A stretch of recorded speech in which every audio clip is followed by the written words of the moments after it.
Podcast कम क्यों करते हैं?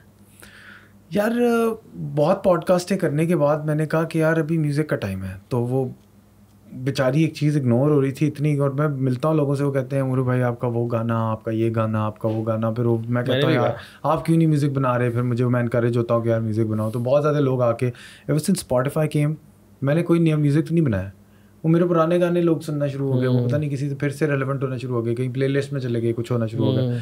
तो फिर वो मुझे मिलके कहते हैं यार आप बड़ी वीडियोस बनाते हैं, लेकिन आप मेरे लिए वो बंदे हैं जिसने तस्वीर गाया था।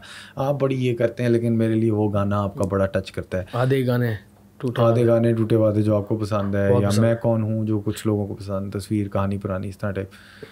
तो वो फिर मैंने कहा यार 7 साल हो गए एक एल्बम बनाते हैं, तो उसके लिए ज़रा थोड़ा टाइम निकाला है। पॉडकास्ट का कल्चर कैसा दिख रहा है इस वक्त पाकिस्तान में? आपको पता था कि बहुत क्रेजी हो जाएगा?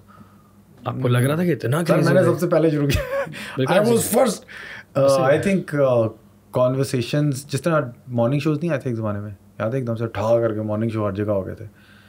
आप जब ग्रो कर रहे होते हैं, आप छोटे कंटेंट से बनाते हैं, small short nugget size pieces of information, और as your breadth of knowledge keeps growing, आपकी duration of content should grow. और आई थिंक अभी तो यार पॉडकास्ट के अंदर पाकिस्तान की हिस्ट्री को कैसे बेनकाब किया जा रहा है, जो हमें सिखाई गई थी, क्या उलट है क्या सीधा है। पॉलिटिक्स को भी किस तरह बेनकाब किया जा रहा है। Podcast medium and it's also uncontrollable. I mean they can control things, but I think लोग बिला झिझक बोलना शुरू हो गए हैं। और एक चीज़ जब एक दफ़ा बाहर आ जाए तो फिर उसको वापस अंदर लेके जाना भी मुश्किल हो जाता है, रैप अप करना। तो I think the internet is really amazing. America में अगर देखा जाए, जो रोगन के ऊपर कैसे कैसे साइंटिस्ट आके 3-3 घंटे की कॉन्वर्सेशन में, पहले साइंस के बारे में जानना होता था तो 1-2 पॉडकास्टें होती थी जो सुनता था, वो भी 30-30 मिनट की पर एपिसोड होती थी। अब वो बंदा 3 घंटे तफसीली तौर पे आपको बता रहा है कि आपका माइटोकॉन्ड्रिया क्या करता है, आपके सेल किस तरह रिप्रोड्यूस होते हैं, आप क्या चीज़ ले सकते हैं अपनी हेल्थ को बेहतर करने के लिए।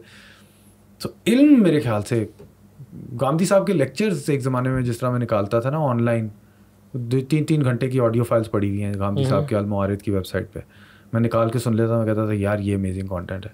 अब वो हर ज़ुबान में, हर बंदे की, हर इंटेलेक्चुअल की पड़ी हुई हैं। तो इट्स अमेजिंग है your podcast. I get to know और learn a lot about Pakistan history, Bangladesh history and our past.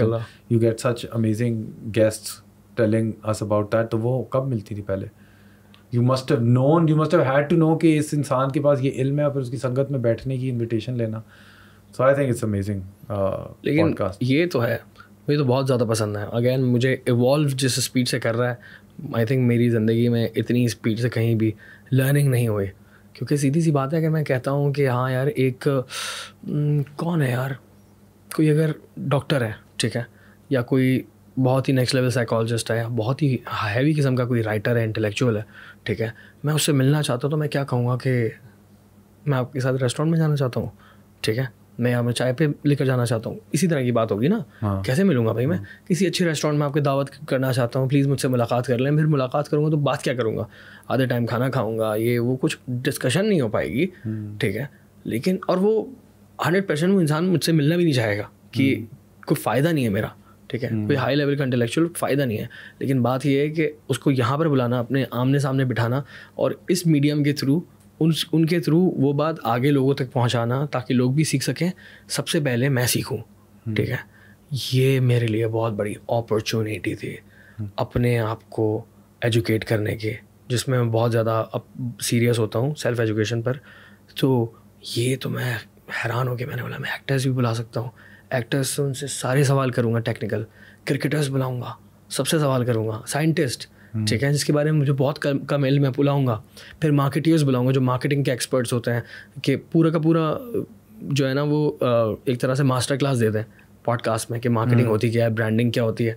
हर शोबे के लोगों से ख़ुद भी सीखना है और लोगों को बताना है, ठीक है। ऐसा नहीं हो सकता कि मार्केटिंग वाला बंदा जो है मुझसे मेंटल हेल्थ की बात करना शुरू कर दे, टेक्निकली बताना पड़ेगा तुझे, क्यों बता, हाँ, तो माहिर नहीं है। वो अपना एक्सपीरियंस शायद शेयर कर दे, अपनी वल्नरेबिलिटी शेयर कर दे। कोई अगर क्रिकेटर आता है वो बता दे, लेकिन ये नहीं बता सकता। अगर ये बोलना शुरू कर देगा कि ऐसे होगा तो आप लोग ऐसा करें, ऐसे करें, इसी तरह ये तरीके हैं, वो तरीके हैं, उसके लिए फिर वो एक्सपर्ट का ओपिनियन लेना ज़रूरी है। इस पर मैं थोड़ा सा अब रिस्पॉन्सिबल और ज़्यादा होना शुरू हो गया हूँ, बहुत ज़्यादा। सो ये वाली कुछ रिस्पॉन्सिबिलिटीज़ जो है ना अब समझ आ रही हैं, और उससे जो सेल्फ एजुकेशन मिल रही है ना, मैं तो बहुत इन्जॉय कर रहा हूँ।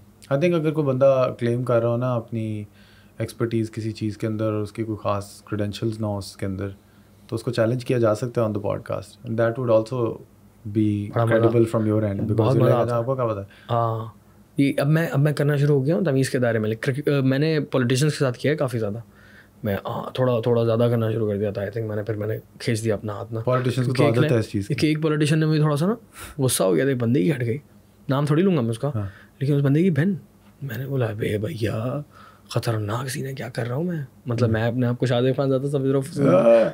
2-3 चीज़ें पता है कि हाँ मुझे पता है, सभी को पता है झूठ बोल रहा है, मैंने बस काउंटर आर्ग्यूमेंट दे दिया एक छोटा सा प्यारा सा।